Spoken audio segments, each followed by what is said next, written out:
A'udhu billahi minash shaitan rajim. Bismillahir-Rahmanir-Rahim. Bani Israel were not to stay in desert permanently.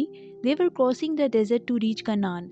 At that time, Allah subhanahu wa ta'ala blessed them with mano salwa.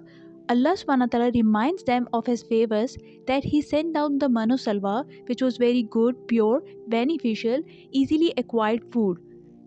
And they were freed from the responsibility of providing food, but still they were bored, they were ungrateful. At that time they say, وَإِذْ قُلْتُمْ يَا مُوسَى لَن نَّصْبِرَ عَلَى طَعَامٍ وَاحِدٍ فَادْعُ لَنَا رَبَّكَ يُخْرِجْ لَنَا مِمَّا تُنبِتُ الْأَرْضُ. And recall when you said, O Musa, we can never endure one kind of food, so call upon your Lord to bring forth for us from the earth. And they demand for mim bakliha, its green herbs, wa kisaiha, its cucumber, wa fumiha, its garlic, wa adasiha, its lentils, wa basaliha, and its onions.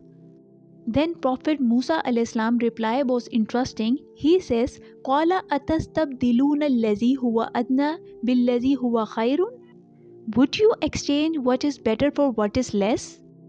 The food being sent from the heavens was much better than what the earth grows. They did not have to work to earn a living and buy food. They did not have to cook food. They did not have to plan what to cook today. Ask those ladies who spent a lot of time in cooking. They spent considerable amount of time fidgeting over this thought. Despite being blessed, the children of Israel were ungrateful. Alteration was in the blood of the children of Israel. They changed the words of Allah, His commands, His religion, and now blessings too. After the demand, children of Israel were instructed, Ihbidu misran fa inna lakum ma sa'altum, to go down to any city and they will find in abundance what they had been asking for. Prophet Musa alayhi refused to supplicate to Allah subhanahu wa ta'ala for them because it was an inferior choice that they made. In my next video, I will seamlessly carry on with the same verse.